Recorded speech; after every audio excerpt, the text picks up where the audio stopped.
Hi, this is Paul. I want to do a little bit of work on a recent question and answer session that Jonathan Pageau did with the Royal Northern College of Music, and the video is called Music and Pattern.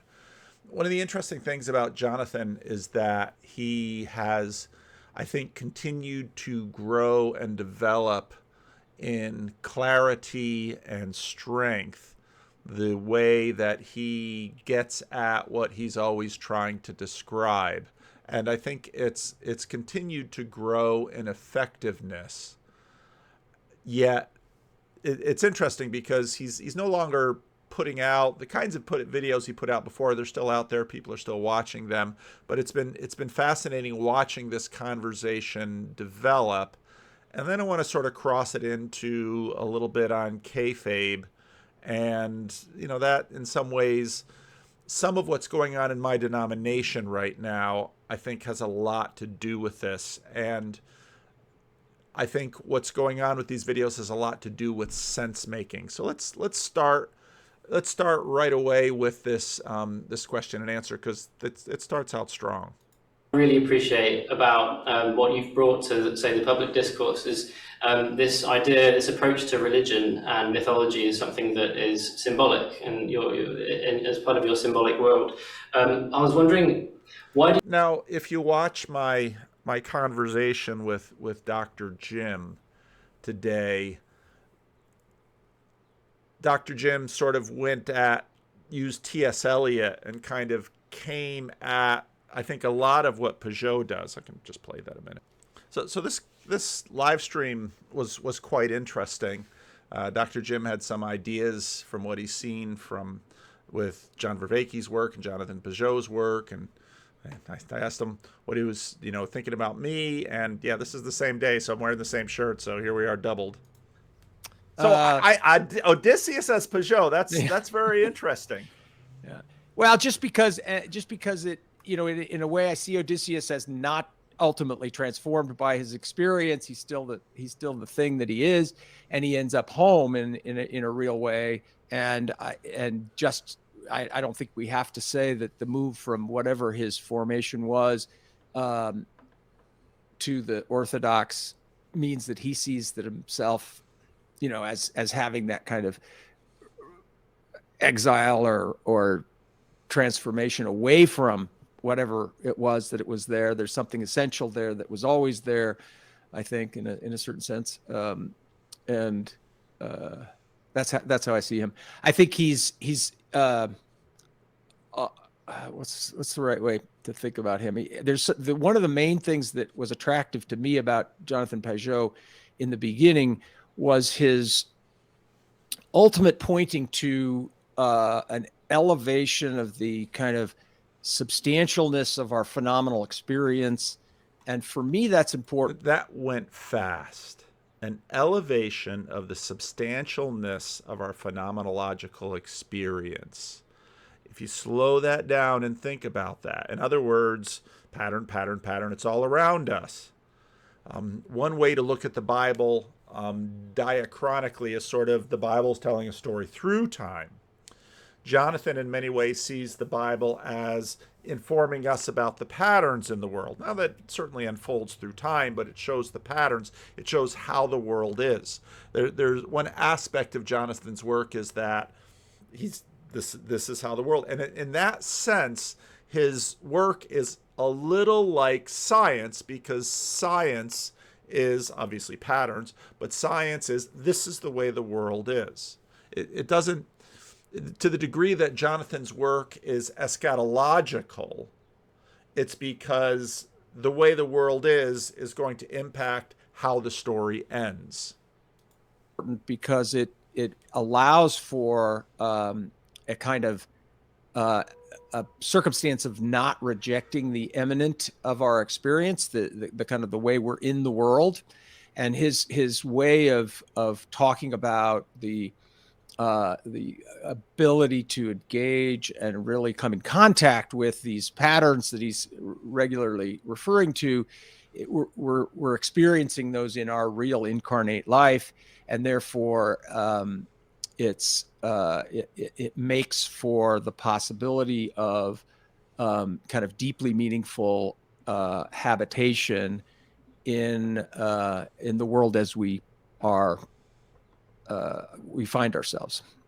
And I don't know how that connects with quest for a spiritual home, but that's kind of the way, that was one of the main things that attracted me to him. And I see a lot of that in T.S. Eliot. He talks about, T.S. Eliot is not a symbol. He doesn't like symbols, but not in the way that Jonathan Pageau uses symbols. T.S. Eliot uses a term called the objective correlative. And what he means by that is that, when we see a rose or a beautiful flower, it is the manifestation of beauty of that transcendent. So the transcendent is in the immanent. It's nested in the immanent, if you will, and it's fully available to us. We have direct access to it, if you will, and so when he uses imagery in his poetry, he's bringing in things, wanting us to notice that fact that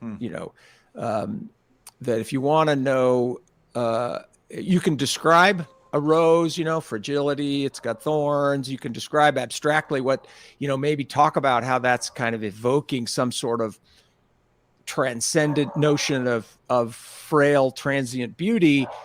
But that's all secondary. That's all a reconstruction of the primary experience of the rose that's right in front of you.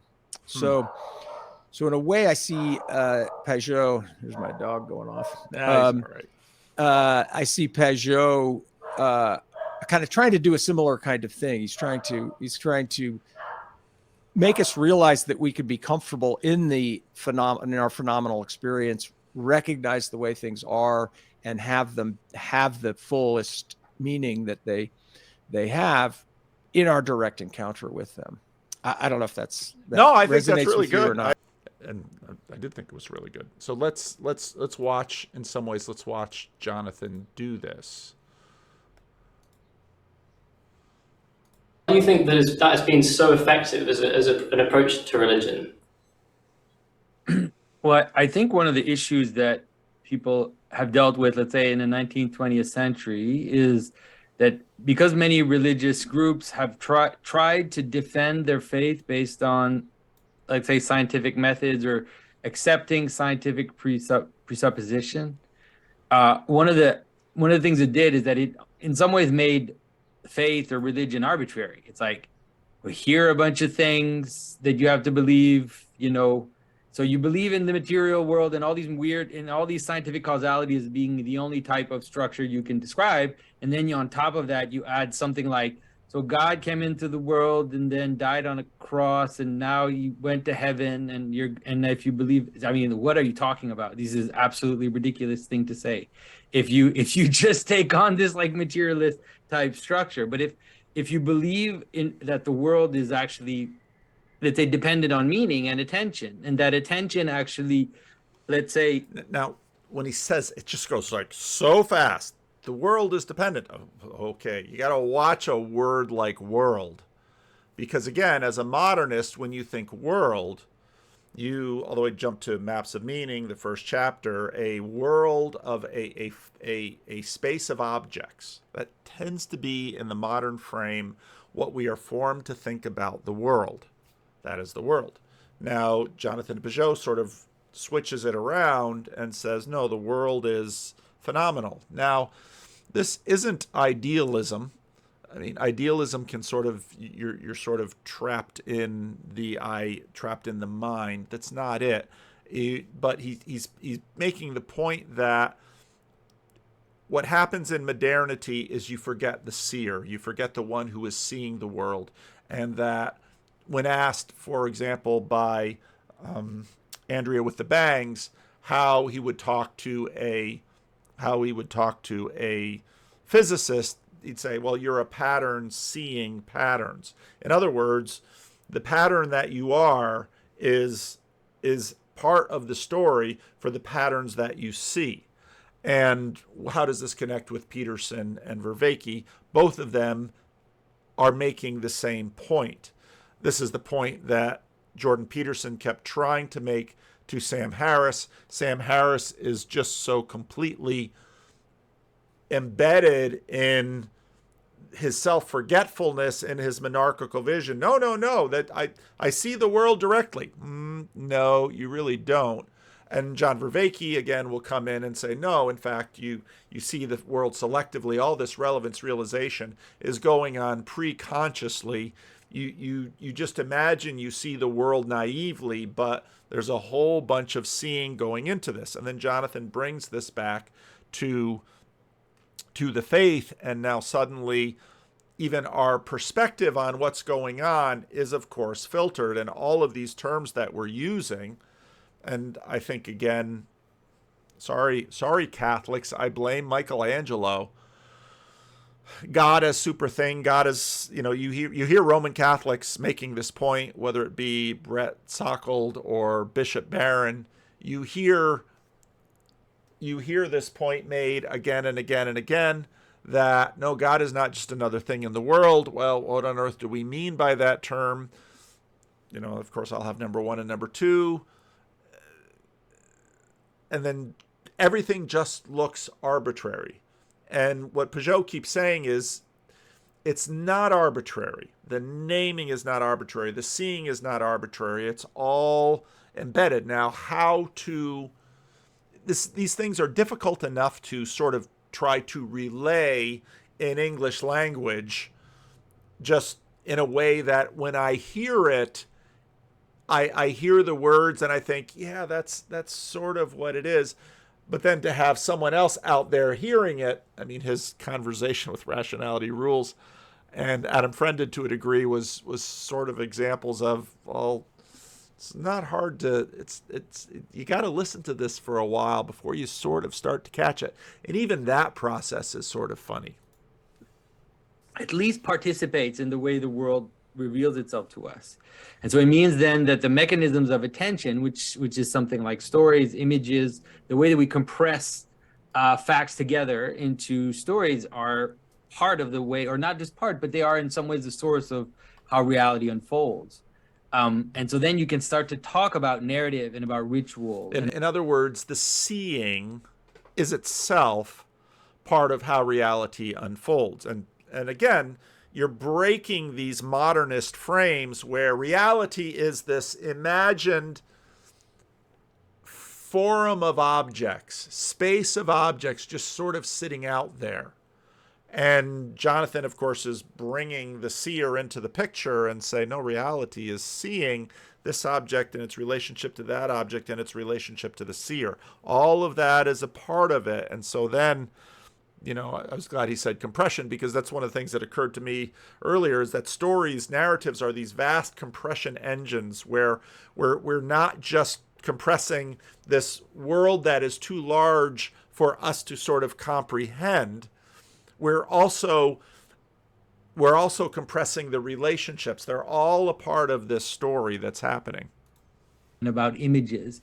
And it makes sense to people because you're coming at it from a different tack. You're coming at it from the question of meaning, which I think that if you talk to John Vervaeke, you've noticed that meaning is inevitable. You can't avoid the question of relevance, and you can't avoid the question of telos and purposes. Like, we see things through purposes and through relevance. And so I think that in that frame, then I can show how.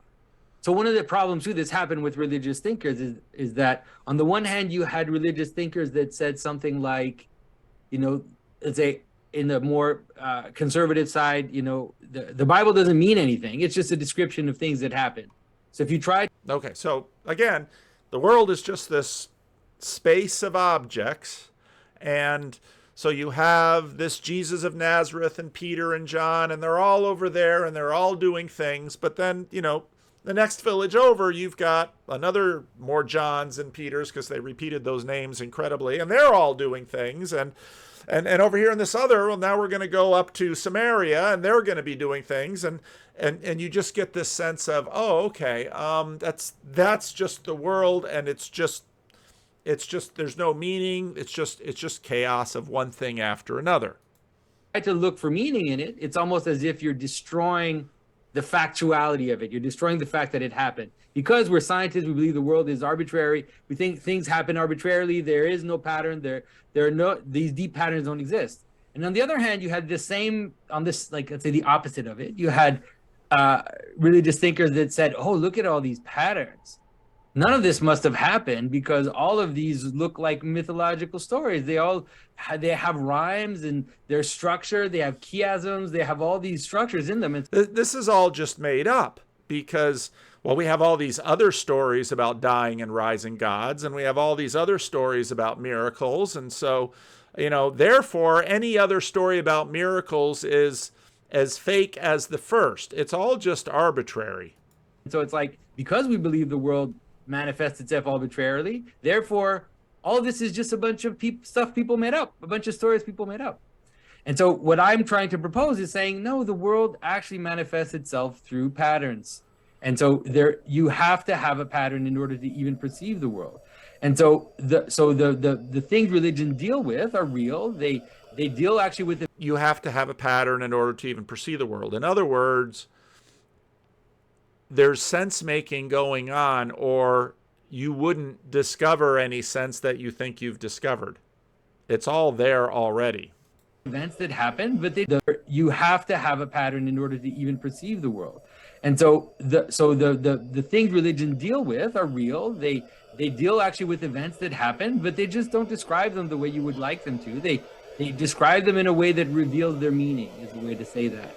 And so because of that, I feel like I've been able to kind of bridge a little bit, let's say, Christian and secular worlds. And I've helped more conservative Christians to realize, you can't, the tack that they've been taking is nonsense. And I think I've helped secular people say, oh, okay, this is what this stuff is about. It's, and also, So in other words, part of what fundamentalism, the modernist fundamentalist fight was about, is modernists, like earlier on when Jonathan said, oh, there's all these patterns with ancient religions and Christianity. It's all just sort of storytelling. And when we look at the storytelling, we say, oh, that's meaningful. Oh, that's beautiful. Oh, that's poetic. Isn't that lovely? But it doesn't interact with the real world. And so I've spoken before about part of what happens in the modernist fundamentalist fight is that modernists looked at the Bible and said, oh, the Bible is a source of values and virtues, so we will extract those from the Bible, but all the historical layers, that's just there's no historical layers in that. Now, there's a long process of that, and there's reasons why that process happened, which I've spoken about in other videos, most of the videos I made 3, 4, 5 years ago. But so modernists basically said that, and I think intuitively the fundamentalist understood that, hey, wait a minute, if you disconnect those values and virtues you're trying to extract from it, from what happens here in life, pretty quickly those values and virtues are also going to be doubted. In other words, we have to sort of nail them down in materialist actuality. So if we can nail them down, and so that's when you get all of this, that's when you get these fundamentalist readings of the Bible. And the easiest place to illustrate this are the Gospels. When, for example, if you read Matthew, Mark, Luke, and John, and you find differences between them, the modernists will say, oh, see, these are just made up stories. Oh, so, and the fundamentalists sort of know that all these values and virtues are going to float away. They can't, they suspect that, they can't prove it. 100 years later, you can say, well, they're kind of right. They do sort of float away. It needs to be a coherent whole. Now Pageau sort of reverses the camera. Let's say if I'm the watcher and the stuff, let's make a bigger screen, and the stuff is out here, the fundamentalist says, oh, look, there's a hand there. The modernist says, oh, I'm seeing the meaning of a hand. And I'm just sort of seeing through the hand. And the meaning of the hand is what's important. The actuality, the physicality of the hand is unimportant. In a sense, Pageau basically takes the viewer and says, now we're seeing both people in the picture. And you have to. And we're not just seeing the hand, we're seeing the viewer seeing the hand and the relationship that's connected all the way through. And understanding that when I left the Dominican Republic, I went to Grand Rapids, and I had a job for a little while teaching therapists how to use PCs. It was the early days of PCs.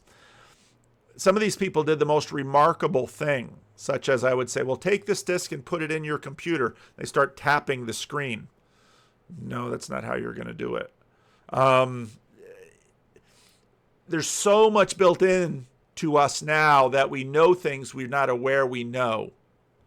And so Jonathan is sort of pulling that back and saying, this isn't working the way you think it is. And in fact, as I said before, it's not just telling us history in terms of a sequence of one thing happens after another in this big arbitrary world.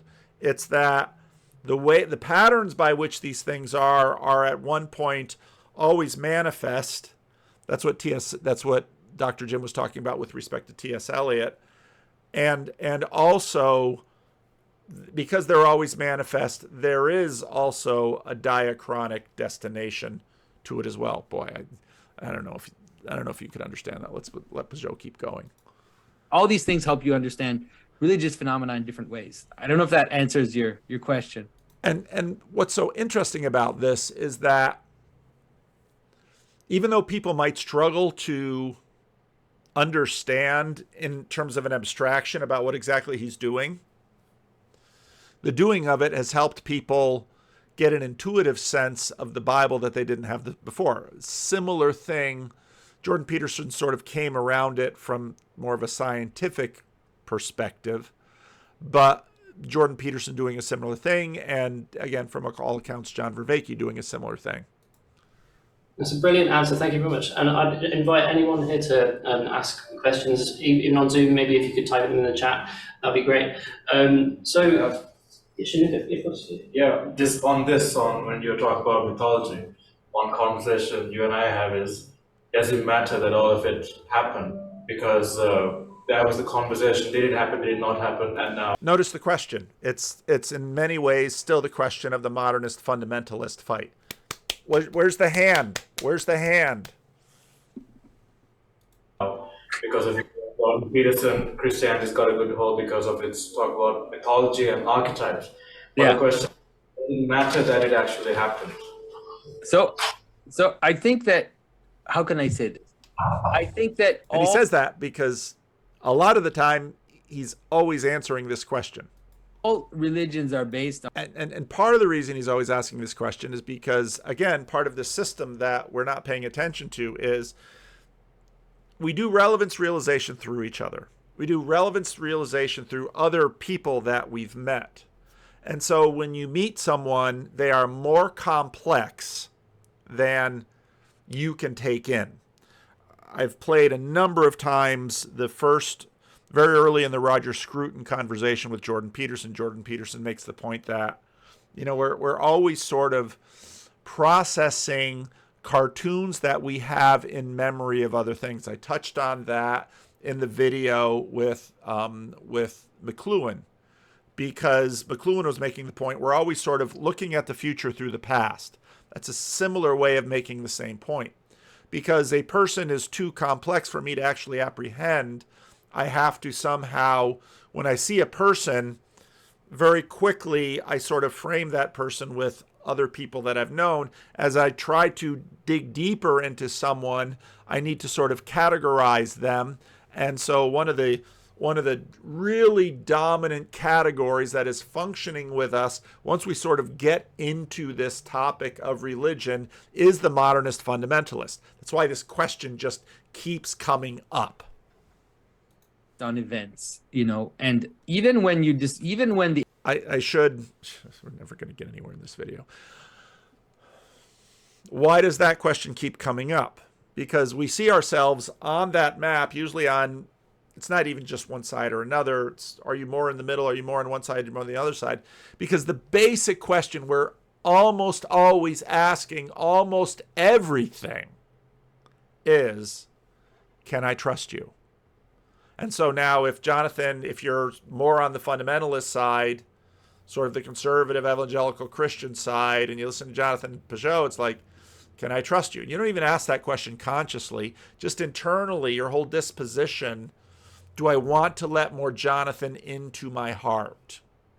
Or am I going to have a filter up and listen more carefully because I was raised by fundamentalists, and so I trust fundamentalists, and they've sort of done good things for me. So, or the other way around. Oh, those fundamentalists, they tell woo-woo stories about the world, so we can't trust them. But Pageau, he's kind of in the middle, and other people, and we get all of these signals, and we just sort of, they get filtered through our guts and into our hearts. And so, okay, so which is it? Is the hand there or not? So I think that, how can I say this?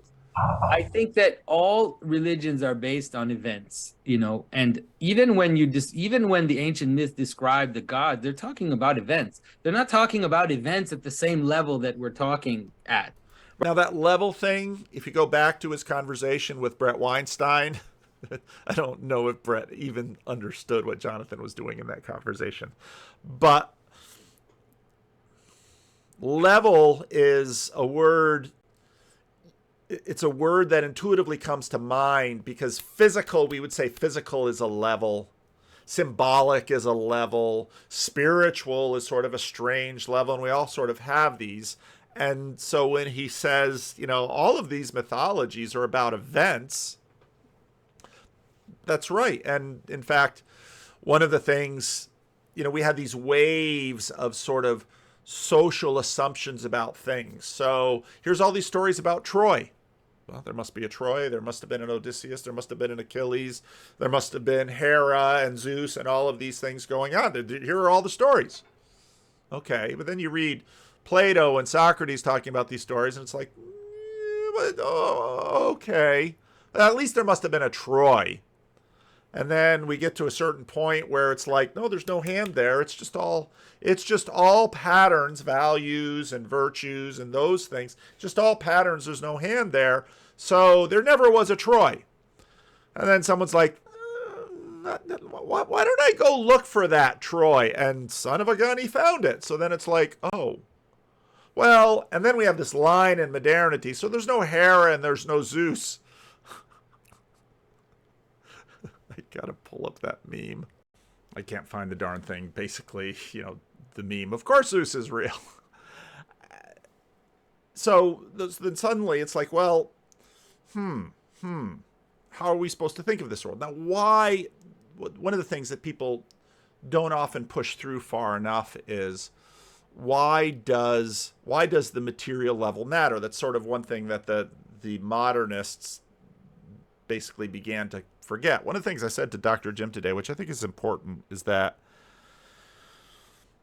a lot of the things that we're dealing with are movements. I'll just use this word. Are spiritual battles that last more than a human lifetime. In fact, we participate in them with multiple lifetimes, and we have these arcs that go.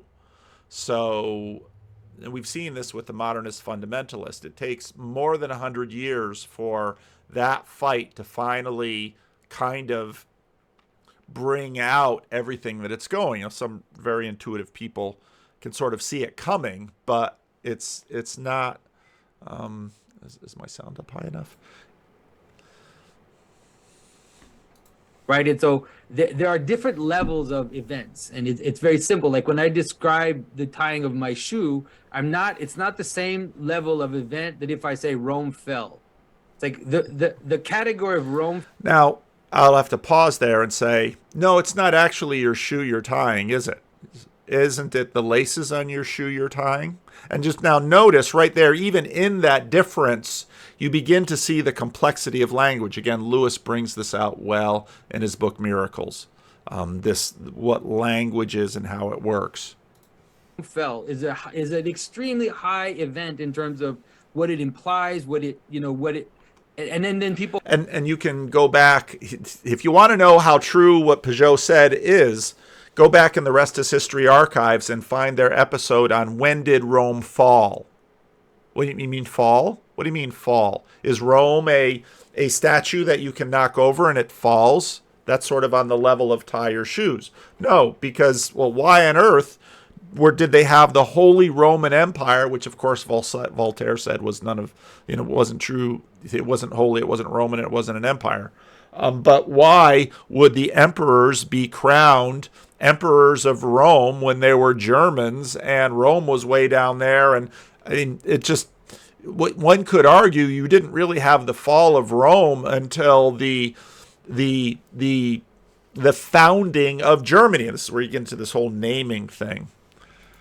People could even, argue about it because it's so big. So imagine if you take that even bigger. When they describe the gods, I think they're describing events, just very, very high events, or almost very abstract events. Maybe the best way to understand it.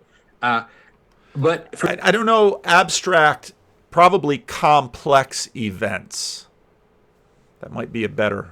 For sure, let's say one of the things that happens in time, and you see that in the Bible, and you see that in the Old Testament and the New Testament, is that there's a way in which people realize that there's a concretization of those patterns. It's like these patterns actually happen in the world. They're not just high patterns. That actually the world that we live in is actually patterned in those same way. So for sure, in terms of Christianity, I think that to be a Christian, you have to believe in the incarnation and the death and resurrection of Christ, and that those are events that happen in the world.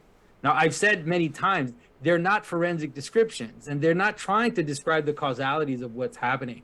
They're not trying to describe the nature of the resurrected body of Jesus. You don't see any of that. They actually tried to obfuscate. You won't find it in the Gospels. You will find it in the book of Colossians. The capacity to sit. And the book of 1 Corinthians, because the reason we care about the materiality, especially in a modern frame, is because we see ourselves in that same frame. And what we're desperately trying to do is connect between the frames. John Stott wrote a good book on preaching entitled Between Two Worlds. We're always trying to connect them. And so in a lot of ways, what Jonathan is doing is, as modernity recedes, and he's talked about this many times, now suddenly we're getting a vision for other levels, other layers, and the interplay of those other layers, and we sort of has to. And this again is part of the reason we have a better understanding of, let's say, collective bodies, let's say spiritual bodies. Maybe I'll play another thing that Karen Wong sends me a lot of good things, so thank you, Karen, if you're watching this. Now I know for a lot of Christians, this might be a little scary. Michael Levin, I haven't done a lot with him, but if you understand the level of science, so he's like working on these electroceuticals, the material science. Now, in a sense, he's still in that frame because electricity is just as physical as materiality. But material science would say things like, oh, the DNA just says things. And then he's playing around with flatworms, and you can go back to those videos and look at some of his things. And he's saying, no, actually what's happening is there's a lot of programming going on, and cells do what they're programmed to do, which is channeled by this electricity. And then he also does a good job of noticing that, in fact, as Pageau talks about in terms of these levels or these layers, there's a lot more layers going on than sort of biology, flat chemical, nuclear not even nuclear, because then you get more into the electrical, that chemical biology or cellular biology thought. There's way more going. And he's talking to these people that might scare some of you, but hold on to yourselves. Of the sort of the selfish gene theory of the world, where the meaning and the goal-orientedness is reserved simply for this replicon that wants more than anything to make more of itself. Yeah. Kind of my general take on a lot of this stuff is that everything is observer relative. So meaning is derived by the interaction of some system with an observer. So So, in a sense, he just said a lot of what Pageau just finished saying. if somebody wants to be an observer and have a reference frame in which that's what they focus on, you gain a certain amount of predictive power. And there's some cool stuff you can predict doing that. In terms of in genetics, you can actually predict some cool effects that way, but you're missing a lot. And there are other frames that give you much more predictive power in other in other avenues that get completely away from that. And I me personally, I don't find that view useful at all. But I know that it has some utility. I think fundamentally we just have to drop this idea that there's one correct way to view all this, and to say that. I mean, I have very little sympathy for that view personally, but I do realize that it has certain utility in certain certain quarters. So fine. That's one more lens that exists. There are many lenses with which to view the world. I'm much more interested in other lenses, but okay. Yeah, it would be wonderful if that attitude was embraced in the future of science in general, that there could be a plurality. Yeah, just the plurality exactly of perspective, because I think there are many ways to look at a pile of evidence. I mean, that's the only reason we have trials, right? Is because the evidence doesn't just speak for itself. There always has to be this interpretive level to making sense of the world. One day I'd like to rename this project Science Court. Science Court. The future. I mean, the thing is that I want to sort of be clear. What I'm not arguing for is a kind of free for all where everybody's opinion is equal. That's not what I'm suggesting, right? So I'm suggesting that that there still is a really important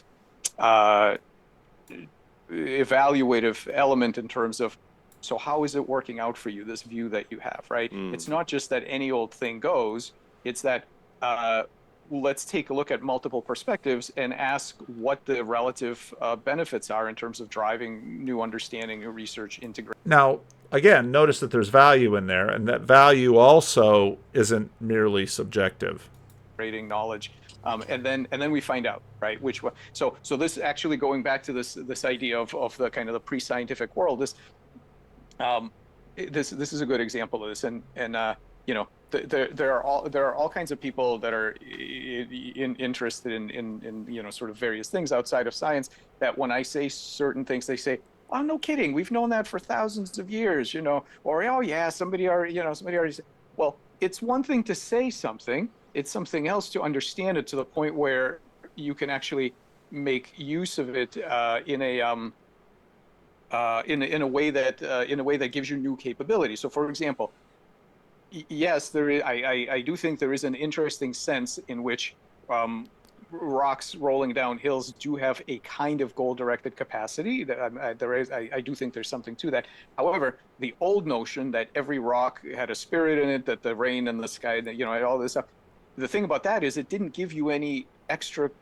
It didn't give you any extra benefits. So just because you 1,000 years ago, if you were to say that yes, there's a spirit in the rain and in every tree, I'm not sure what you could have done with that, but for example, understanding what potential. What's interesting is that the medievals had a much higher resolution. Now his point is still valid, but I want to be fair to the medievals as well.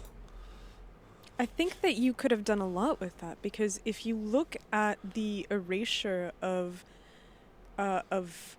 inhabited spirits, you have the erasure of reverence for nature. Like Francis Bacon, I've said this before on the podcast. Francis Bacon describes the process of science as taking nature by the forelock and not to do nice things to it. Right? It's the mastery. That goes back to the crisis of meaning business a little bit. I think so, yeah. So it's like the mastery of mankind over nature is inherent in the modern project, which is that we can mine whatever we want, cut whatever we want, extract whatever we want. And we can do that because there's no god of the rocks who'll destroy us for doing it. And so I agree with you that there's not like a functional thing where it's hard to imagine a technology that you will build, but in the sense of like an ecological knowledge, I think that might be something that is missing to our detriment. And just like sensing identity with your surroundings, right? And really, because I mean, it is true, I've said it a million times on the show, but like you can't actually exist without the trees outside. So like to see them as separate from you is useful in some situations, but it's not totally realistic on its face either. And on top of that, there's also the sort of the recognition of the way that we live our lives on top of a landscape rather than inside of it. Like we went to the woods the other day and we brought a lunch with us. What was lunch? It was cucumber, tomato, like a bagel. And as I'm sitting there and I'm eating it and I'm looking around, there was salmon, so I guess we could have gotten the salmon from the river. But I'm looking around and I'm like, this is so anomalous, right? Like to have lived on this landscape as somebody who is of this landscape, these foods, the cucumber is like 3 feet long. Like this is a gargantuan anomaly. And yet I sit here, eat it contentedly, and there's an isolation from the landscape that is inherent to modernity. And I think that that's what we lost with the spirits. Yeah, so I don't disagree with any of that. Actually, I think that's right on the money. What I would add to it though is that and again, not to put down other ways of knowing and all that. This is just kind of where I come from. I think that where we can go to next is a place where we actually have much more of a contact with the thing that you're talking about, grounded in a much more convincing, rigorous, practical way than we had before. So it sort of circles back around, but it isn't a circle, it's a sort of spiral in a way, right? Because back then the problem with all of that was that it was vulnerable, precisely as you point out, to the people who say, what, I don't see anything there, therefore anything goes, right? We are getting to a place where that will not become a scientifically tenable worldview, and therefore I think it'll be a much stronger basis on which to place all of the things that we want to place, which is, you know, the harmony, the reverence, the you know, coexistence, all that kind of stuff that you're talking about. I think we can have a better foundation for it once we really understand what do we mean that there's really agency in these systems, in these ecosystems, right? It's very easy to say that. Now again, when he's saying ecosystems, he's pulling it out and he's recognizing that you're watching this connection, and that, you know, like the one guy said, you know, the trees aren't incidental to any of this actually. Now we're not maybe drawing the immediate relevance realization to it, but increasingly we're beginning to understand ecosystems more than just material. You know, again, back to Pageau, well, the table, you know, sort of I see a table. I don't see 4 legs and a top and little soft things on the bottom so it doesn't scratch the floor. I see a table. And so you get into the naming and sort of the frame of reference, and then, oh, wait a minute, there's been naming that's happened, and there's been years of what's gone on. You know, this ecosystem is a being, but it's something else to be able to practically quantify and say, there's no getting away from it. You can see what are the memories, the goals, the learning capacity, the behavior. There it is. We now have ways of for anybody to see. Whereas before it was, you know, sort of a few rare gifted individuals, right, that may have been able to perceive these things. It is soon going to be, there it is for everybody. Now we can all see it. And so that's, you know, that was my only point. I don't think these things aren't real. I just think that we're going to be in a much richer and for the same reason that I don't think you lose. A lot of people feel that when science explains something, you know, it sort of loses its, you know, its majesty and whatnot.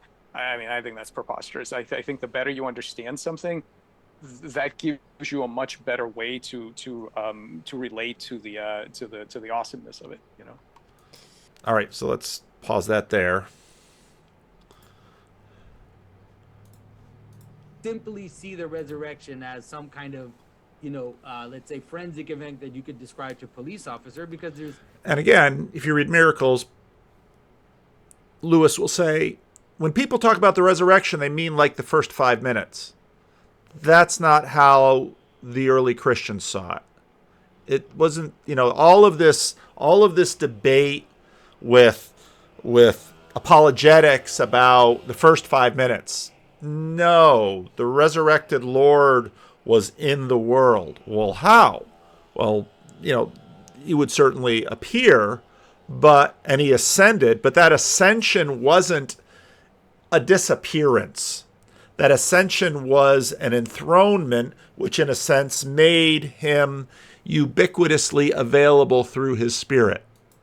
There's actually moments when the disciples don't recognize Jesus. They don't know what they're looking at. They don't know what's going on. So there's a sense in which the Bible itself is saying, yes, the resurrection happened, but don't try to box it in. Like, don't try to give it a forensic description. But I think it's important to understand that, because one of the problems of wanting things to be symbolic or only mythological or only archetypal is that then you again have the same issue, which is that you believe that the world doesn't actually exist in those archetypes, that somehow the world can exist just neutrally and arbitrarily.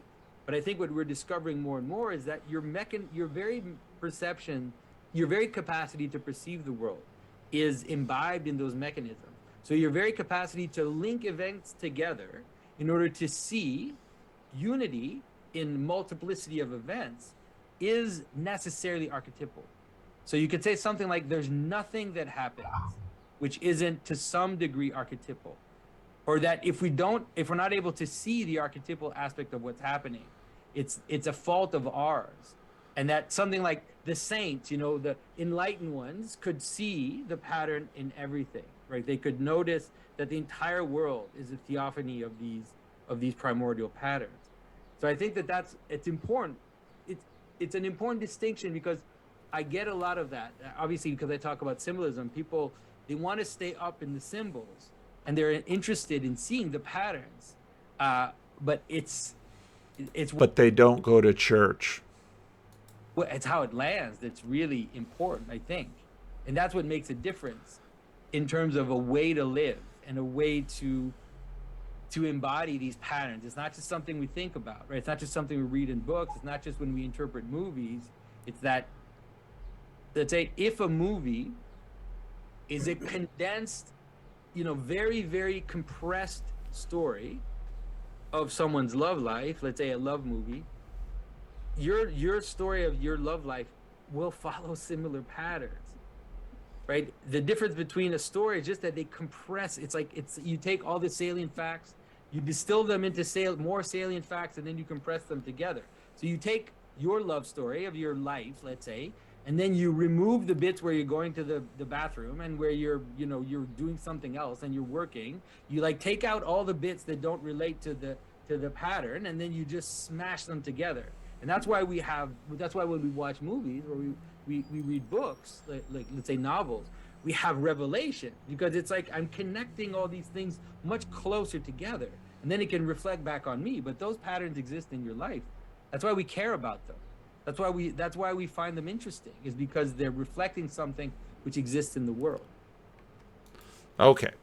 Now, I think people have been very comfortable with, I know what Paul's doing. Paul's doing his little interpretive thing. He's doing an interpretive thing with Pageau. He's bringing in Michael Levin.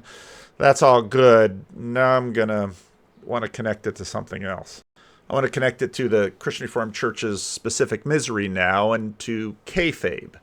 So I mentioned this video before.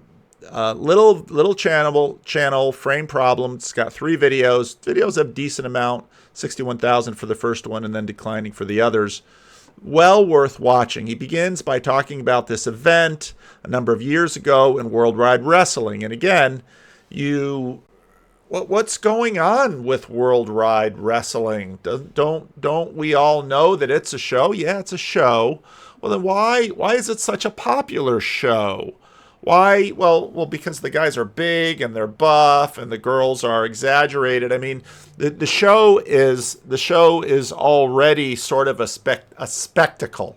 All right, it's a spectacle, and the guys are all pumped up, and the women all have implants, and it's almost a comic book. but it's out there on stage, and it's a comic book that I can come into and I can participate. I can make a sign. Punk's better than Cena. All the divas want me. Our truth. And this guy comes into this, and he breaks the fourth wall. He breaks the fourth wall, and he tells everyone the truth. It's Vince McMahon, and they don't want me out there, and they're excluding me, and everything's going on. And then they turn the mic off. See, it's real. They turn the mic off on him, and now he's no longer telling us the truth. He's no longer disclosing. And, well, yeah. And then it switches to Eric Weinstein. Kayfabe? Kayfabe, the system of stratified lies that professional wrestling is undergirded by. That's Eric Weinstein. Now, I don't know if lies is the best word, because lie is, I'm going to deceive you. And there certainly is deception. There's definitely, I think a better word is illusion than lies. I think Eric's been an interesting guy in this. Let's let some of the video go. He's a mathematician, an economist, a podcaster, and an all-around polymath. Back in 2011, he sort of dropped podcasting, Eric.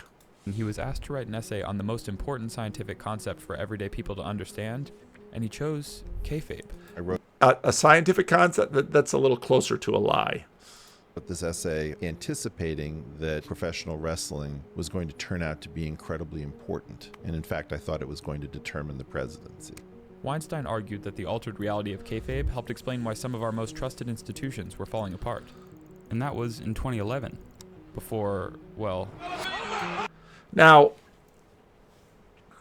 why our most trusted institutions are falling apart. Well, what on earth does this have to do with institutions? And of course, he's going to talk about economics. He's going to talk about a lot of things.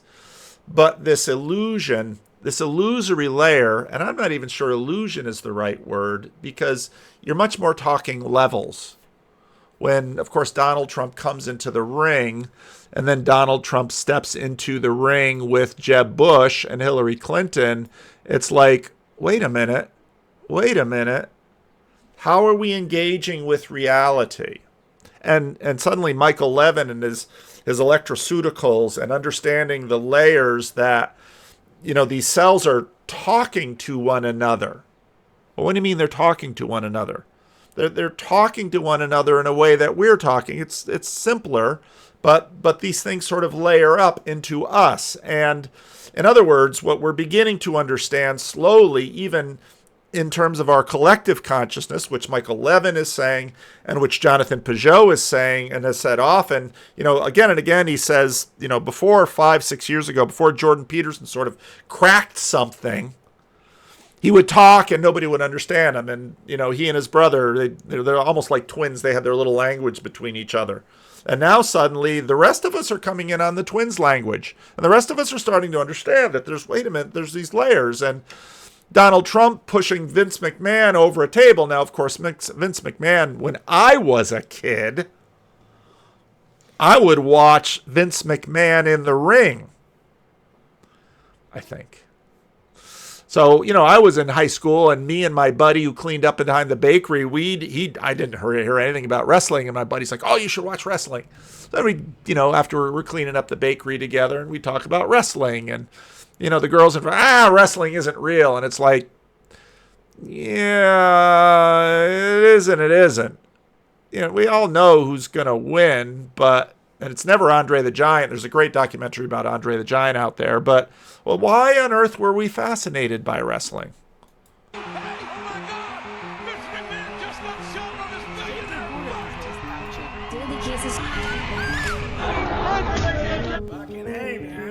In this series, I want to try to explain how we got here, and what wrestling has to teach us about it.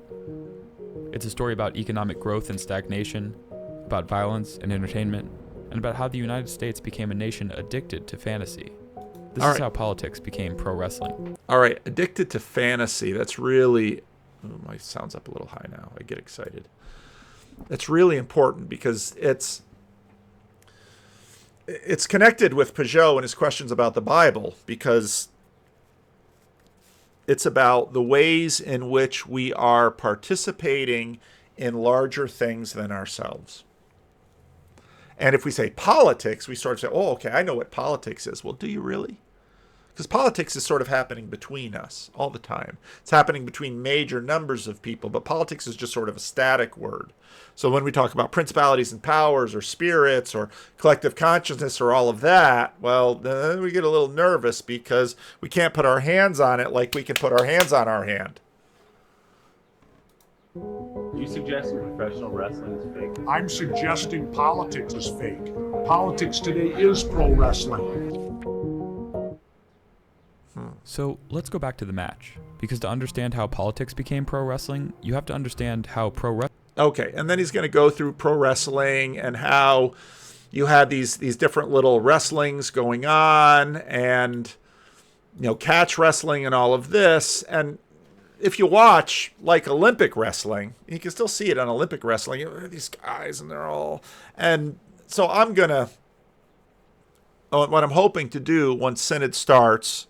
This a lot depend on what kind of access I have in this place that I'm going while Synod is in, because my son is graduating. But I'm going to, if you watch CRC Synod, it looks really boring. It's all these people sitting around at tables and people are standing up and talking. And most of the people who watch it, I remember as a kid going to watch Synod, and I got bored so fast my grandma took me for a walk around the science building at Calvin. But there's a lot of monotony, but then stuff happens and it goes out into the world. It goes out into the Christian Reformed Church, and the Christian Reformed Church is connected with other Protestant churches and people's lives, and so it's general monotony, then extreme danger. And, well, what they soon discovered was that, hey, wait a minute, we're blowing through a lot of people, so then you get all these interesting terms. They established closed leagues or promotions to protect wrestlers from honest competition.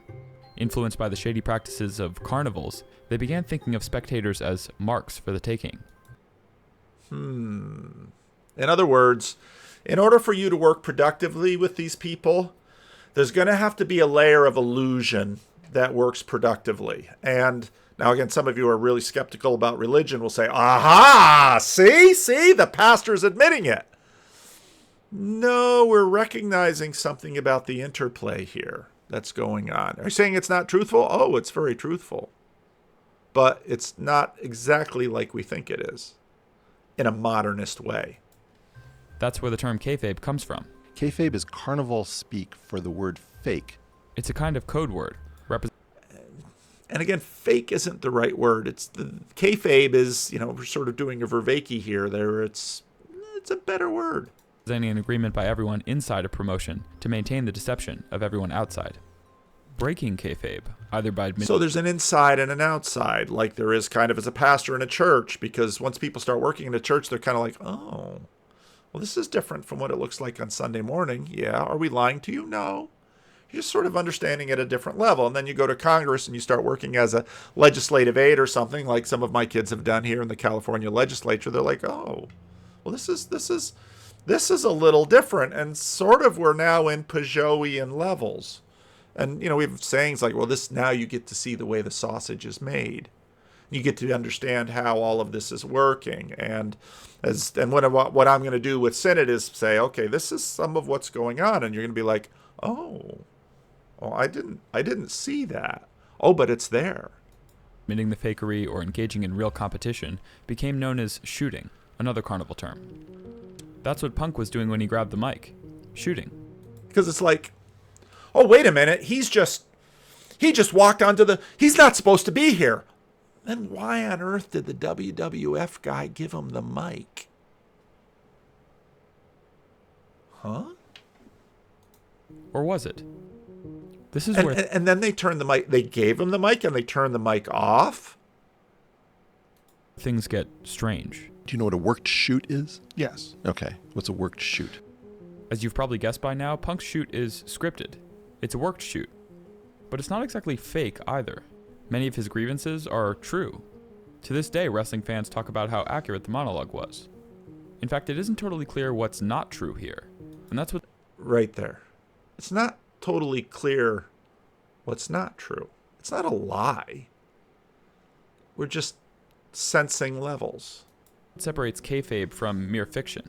It has to do with the layering of nonsense and reality. So the idea is that you And have again, I don't think nonsense is the right word. You could use symbolism.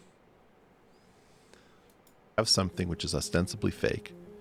Then you have a break. It's ostensibly fake. Well, it is fake. That's not a bad word because it's not the same as heavyweight boxing or mixed martial arts, or I just listened to Peterson and Gaines on swimming. It's not the same thing, but it's something else. Breaking of kayfabe ostensibly, which is the shoot on top of the expected work. But a worked shoot is tertiary in that the shoot is in self fake. Right. And so a worked shoot is a tertiary deception. It's a Tertiary, what a fancy word. It's 3 layers, and you can see this on the little diagram. And the sandwich in that sense is the kayfabe, because you have these multiple layers and it's going on at once. And you need the multiple layers because if you don't have the work, or you don't have the shoot, or you don't have the worked shoot, ooh, I can point the other way. It doesn't work. It's the whole sandwich. fake fight that appears real. It's a fake, real fight that appears to break out of a fake thing that is pretending to. Maybe it's quaternary. If all of this is getting hard to keep track of, that's sort of the point. At the beginning, kayfabe was about deceiving the audience, but over the years, it's evolved into something much more complex. And I'm not sure it's about deceiving the audience, because anybody who's had enough experience in the physical world would look and say, no, they're really hitting that mat, and they're really diving from those ropes, and they're really doing things. But, well, the outcome, it's sort of a game we all enjoy together. And we do that with movies. Is Luke Skywalker really going to die? No. Jordan Peterson takes his scared young son to the cinema, and Jordan says, watch the hero.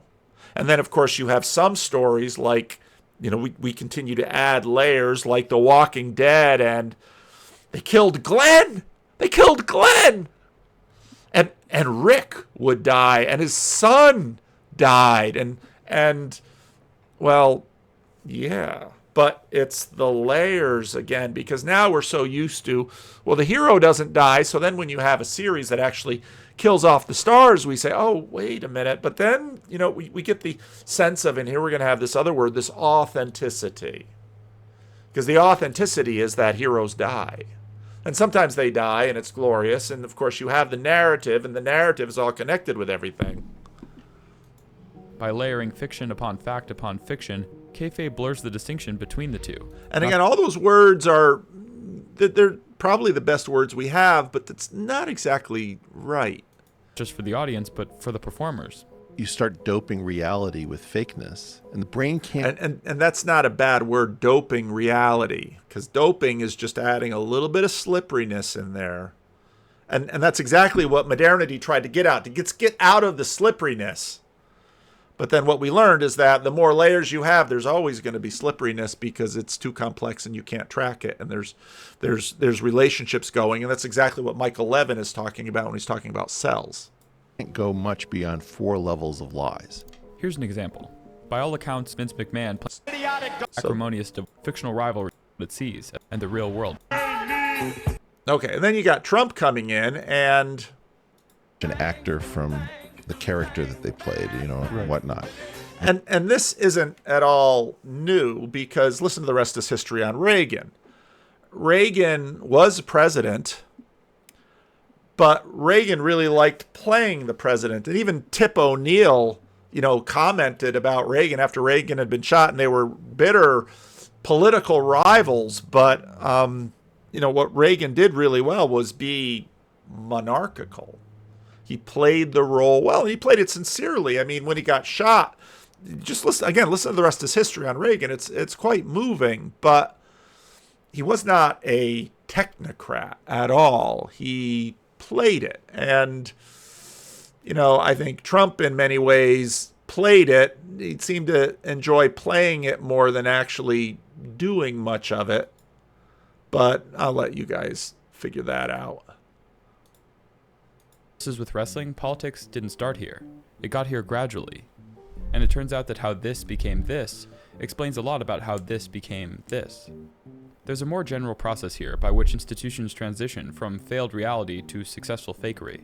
Okay, failed reality. What do you mean failed reality?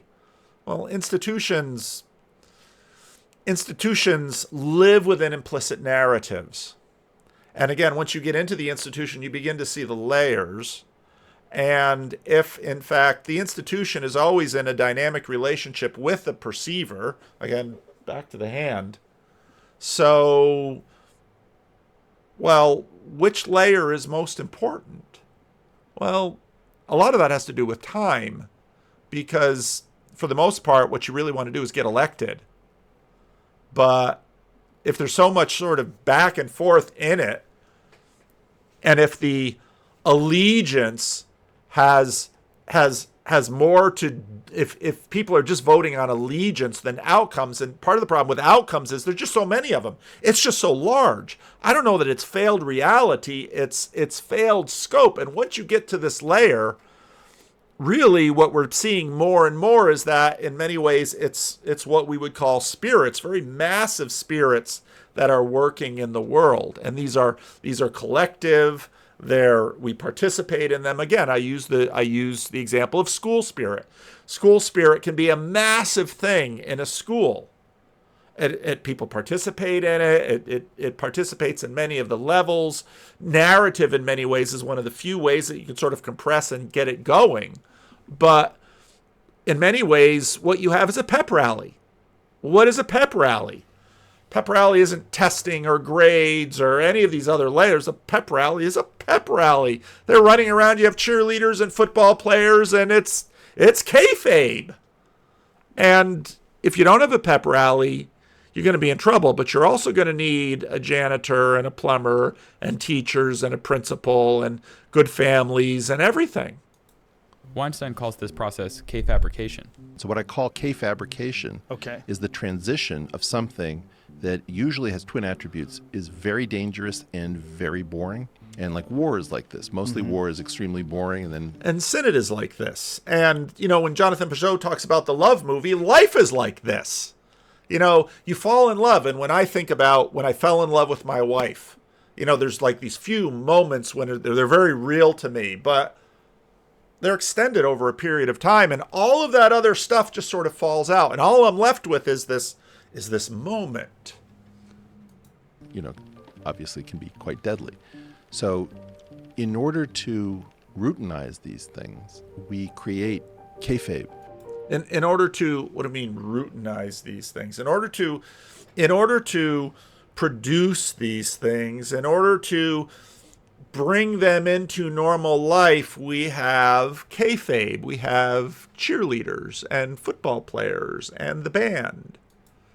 Remember how I said that? And we have the school mascot, and we have the school team, and people spend forever in high school, and what do they remember? That basketball game, that girl, that boy, that moment when something great happened or something dramatic happened. And in fact, this is how memory is working. And so here we are. I mean, just listen to Bruce Springsteen's story, song Glory Days, sitting by the bar, and that's all the guy is. The guy was a high school pitcher.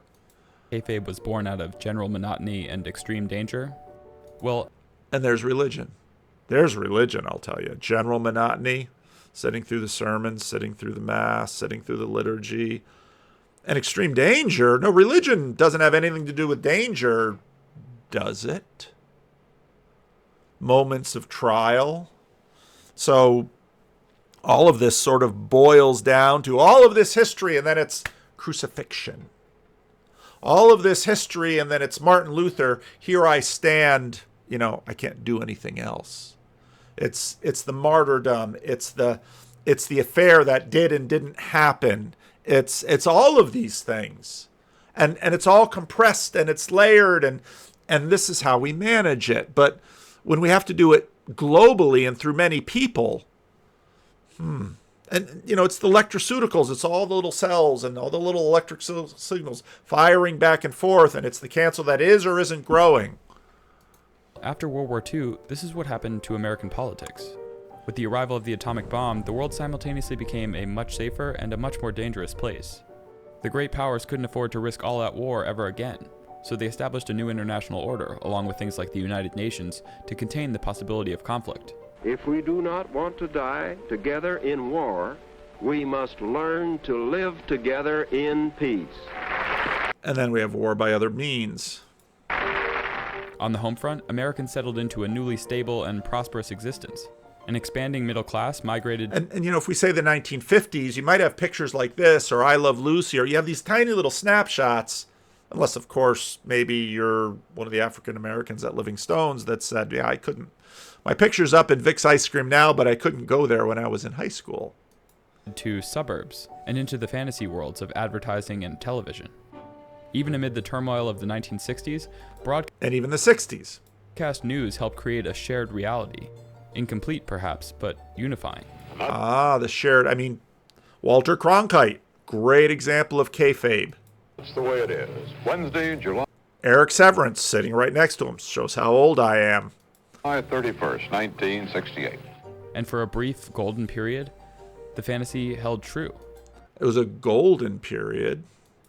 Fueled by innovations in science and technology, the economy kept growing, and progress seemed inevitable. But of course, the American economy was connected to the world, and most of the world was devastated, and the American economy was cooked up because the U.S. had to stride across the Pacific and beat Japan to a pulp, which it did. But then something surprising happened.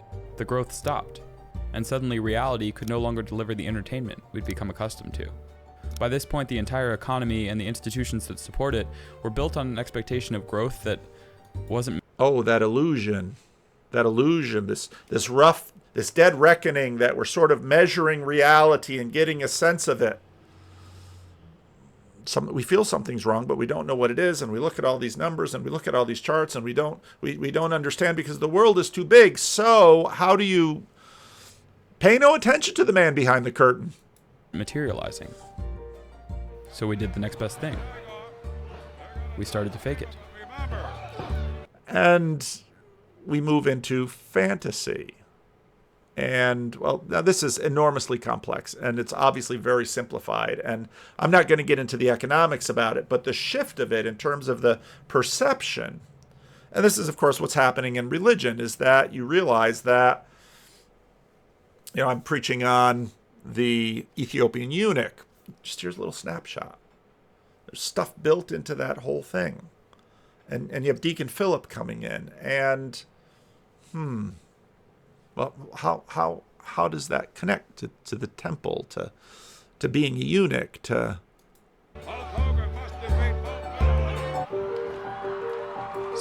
and all three videos are great, very much worth watching. But I'll leave it here because when it comes down to what we're talking about with Pageau and this question about religion, archetypes, fractals, purpose of music, I mean, it's a good video. You should definitely watch it. This is what we're talking about. So I'm out of time. Leave a comment.